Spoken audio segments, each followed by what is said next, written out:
Nas aulas anteriores, nós falamos sobre as principais diferenças entre psicanálise freudiana e psicologia analítica de Jung. Também falamos sobre as diferenças entre arquétipos e imagens arquetípicas.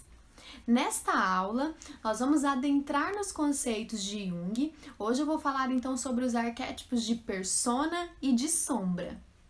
A teoria de Jung, ela é bem dialética, nós vamos ver isso aí ao longo, das nossas aulas, do decorrer das aulas. A nossa energia psíquica, ela vai sempre então nos movimentando, em busca de uma síntese entre os opostos. Esses opostos também é o que nós vamos estudar na aula de hoje. A palavra persona, ela vem do grego, que seria então as máscaras que cobriam aí o rosto dos autores, permitindo então que eles atuassem da forma como eles desejassem se apresentar. Essa máscara, ela esconderia então o nosso rosto, aquilo que está por trás. O Jung compara então a máscara à luz, à nossa consciência, que é a nossa forma de interagir com o mundo então exterior. A persona, que também é a máscara, seria então essa forma, como nós queremos ser e também aquilo que a sociedade espera que nós sejamos. Seria então uma espécie de eu ideal para você e para os outros também. Embora essa palavra não seja mencionada nessa teoria, nós também poderíamos pensar ela dessa forma. A máscara ou a persona é um tipo de compromisso com a sociedade, que é desenvolvido então ao longo do tempo, de acordo aí com as nossas experiências e também os modelos de identificação que a gente vai tendo. A persona, ela é importante para a nossa personalidade porque é ela que vai nos ajudar nesse processo de adaptação social. Podemos ser, então, diversas pessoas, ou melhor, a gente pode assumir aí diversos papéis na sociedade, como, por exemplo, ser esposa, ser mãe, ser psicóloga, ser advogada, enfim, 1 milhão aí de outras coisas. Nós vamos, então, desempenhar papéis diferentes de acordo com o nosso contexto, Então, dessa forma, no trabalho, eu não vou ser a mesma coisa que eu sou com os amigos, que eu sou com os nossos familiares, enfim. É como se criássemos, então, uma falsa imagem de nós mesmos, Não porque estamos mentindo, mas porque a gente acredita ser aquilo que a gente apresenta, A gente acredita ser dessa forma. Tudo isso funciona em movimento, não é algo estático, algo inflexível. Por isso que nós estamos sempre aí em processo de mudança, Mudando a nossa persona. O Jung descreveu que toda essa luz, essa consciência da máscara, ela nos afasta aí do nosso verdadeiro eu, fazendo então uma sombra, escondendo os nossos complexos. Ele chamou então essa escuridão de sombra. A sombra, ela é oposto à luz, isto é oposto àquilo que aparece na consciência, daquilo que desejamos e que acreditamos ser e que nos mostramos, nos apresentamos aí aos outros. Normalmente, a sombra ela vai aparecer como forma de compensação em relação à consciência, então podendo ser aí positiva ou negativa. Como que isso acontece? Muitas coisas que desejamos ou que repudiamos é reprimido de alguma forma da nossa consciência, ou por questões morais, ou porque a nossa consciência simplesmente achou que aquele conteúdo não era, que era impróprio, não era determinado para nós. Esses conteúdos, eles formam então a sombra, que seria aí a parte inferior da nossa personalidade, Ou seja, a nossa parte menos desenvolvida. Normalmente, os elementos da sombra, ele é oposto à persona que costumamos mostrar ser, e por isso ele acaba se tornando uma personalidade parcial, enquanto o inconsciente pessoal, ele procede aí do nosso eu, e enquanto arquétipo do eterno antagonista, ele procede então do inconsciente coletivo. O confronto com aquilo que há de mais profundo em nós é também o que nos angustia. Aquilo que somos, mas não desejamos ser, por exemplo. Assim, nos vestimos de diversas máscaras sociais adequadas a cada situação, nos adequando então ao meio e também a nós. Esses conteúdos sombrios, eles se manifestam de 4 formas. através da projeção, que é quando tudo que é mal recai sobre o outro, né? Uma espécie de bode expiatório dos nossos lixos. Também através da negação, quando eu nego então que um fato angustiante, como por exemplo, quando a pessoa ela perde um emprego muito importante, mas ela age como se nada tivesse acontecido, né, com ela. Essa pessoa ela não faz isso de forma consciente, ela nem sabe que está negando. E através da repressão também, que é outro mecanismo, um exemplo de repressão é aquelas pessoas que engolem sapos no trabalho e explodem em casa. E também nós vamos encontrar aquelas pessoas que são camaleões, que estão sempre então copiando, né, imitando as outras pessoas conforme o ambiente, né, que ela habita. Isso faz com que ela se distancie cada vez mais da sua própria personalidade, demonstrando aí dificuldade em lidar com o seu próprio eu, né, e por isso então ela precisa se esconder atrás dos outros. Nos sonhos, a sombra ela tem sempre o mesmo sexo que o sonhador. Então é sempre bom a gente prestar atenção na mensagem, né, que essa imagem quer nos passar. Como por exemplo, deixa eu pensar aqui. Quais características dessa pessoa que você sonhou que são marcantes para você? Lembramos que eu já falei, isso pode ter, né, um aspecto positivo ou negativo. Positivo quando a sombra ela te impulsiona aí para um crescimento, né, e desenvolvimento da personalidade. E negativo quando nos afastamos totalmente dela. Em geral, o conflito com a sombra, ela vem aí para nos manter em equilíbrio também, entre persona e sombra. Quando que haverá aí um grande problema, né? Quando há uma identificação excessiva com a persona, como por exemplo, a pessoa que se identifica com uma profissão ou com determinados temas, o advogado que acha que ninguém mais é digno de falar sobre o assunto além dele e a sua categoria como um todo, o psicólogo, o professor ou o juiz que não consegue ser outra pessoa sem os títulos, né, profissionais que carregam. Aquela famosa frase, você sabe com quem você está falando? É um bom exemplo de identificação com a pessoa. Agora vamos para a parte mais divertida. Eu trouxe um filme para mostrar aqui algumas cenas para vocês verem como que é a complexidade da persona e da sombra.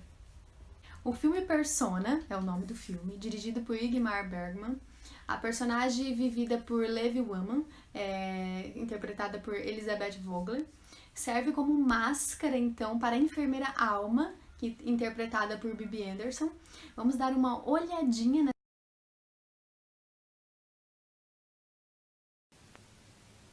Elizabeth é uma atriz, né, a persona profissional, que parou aí de falar subitamente e, portanto, ela permitiu que a alma falasse, né, libertando então todas as suas angústias e medos, entrando aí em combate então com as suas sombras.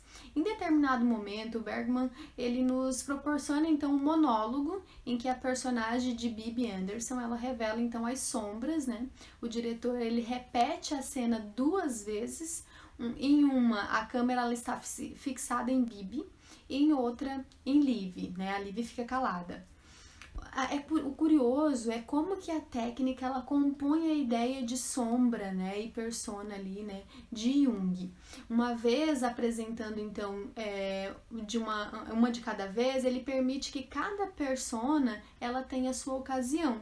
A fotografia, como vocês podem ter visto na imagem, ela apresenta a luz e a sombra no rosto das personagens. Ao final, o embate com suas sombras, ela faz com que elas se tornem então uma só, né? Suas personas, elas se juntam, né? A sombra então ganham luz. No filme A Face do Outro, também conhecido como O Rosto da Maldade, de Teixeira, lançado em 1966, o diretor ele questiona a importância das aparências. Esse filme ele é excelente para a compreensão desse conceito junguiano.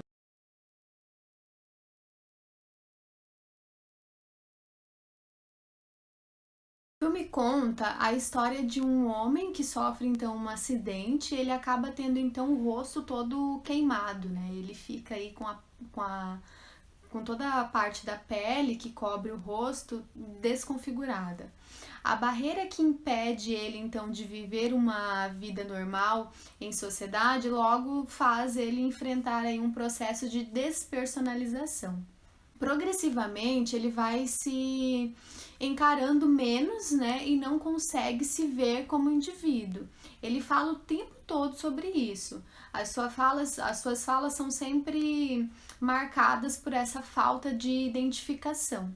Ele usa uma frase que foi bem impactante no filme, quando ele diz para sua esposa assim, que a face ela é a porta de entrada para a alma. Se você não tem face, a porta ela fica fechada.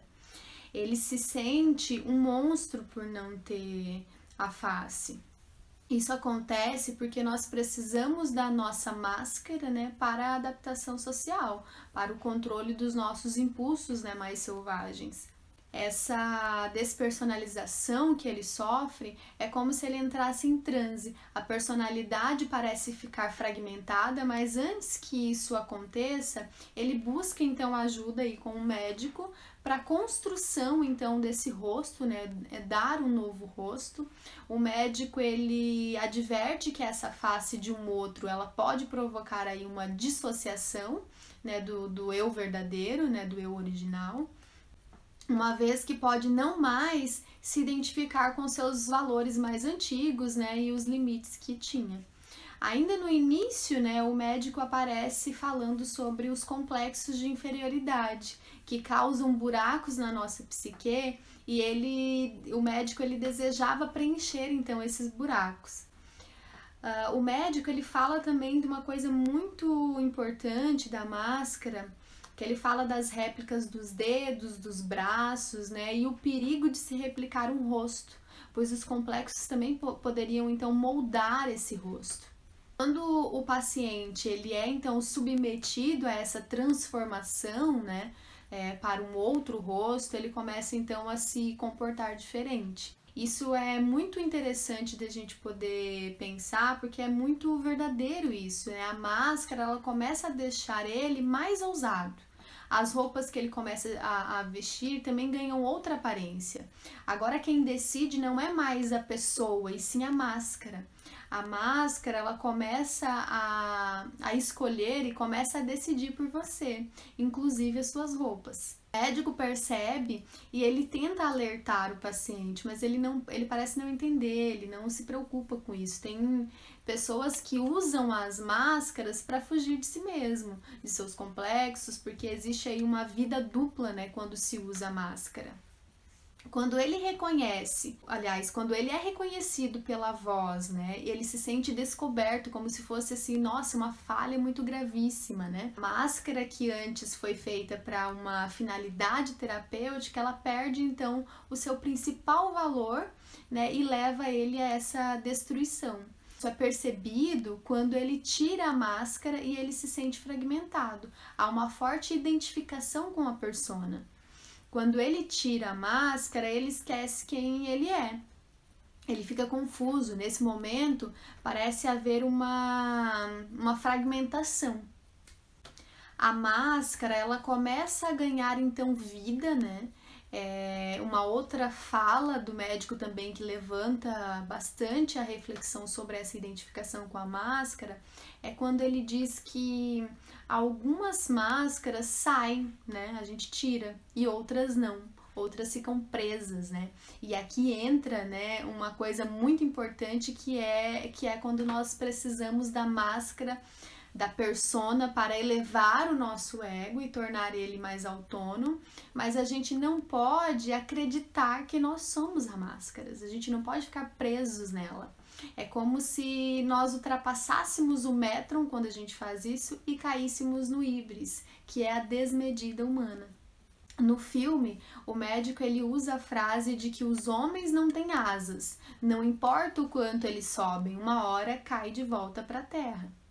E isso é muito assim, eu achei essa frase muito assim reflexiva, né? Em uma história que pergunta Quem sou eu? E qual identidade eu projeto sobre o mundo? Aplicam-se então poucas reviravoltas sobre a história, com poucos elementos centrais, sendo trabalhado então a exaustão e o desdobramento da criação de imagens que exploram então a linha tênue entre a liberação dos impulsos e a construção de um ser, né? Um ser único em uma sociedade cheia de histórias semelhantes. A invenção do eu é como o próprio cinema, a construção de uma representação, um horizonte de expectativas, e sua mudança abrupta é mesmo confusa, uma vez que o referencial ele é trocado, uma vez que o indivíduo ele se transfigura diante dos nossos olhos. Como o espectador vendo o passo a passo, né, ficam então as perguntas: que filme estamos vendo agora? Quem será ele? De que referencial partir agora? A Face do Outro é, sem dúvidas, um filme que eu recomendo assistir e analisar sobre esse viés da psicologia junguiana.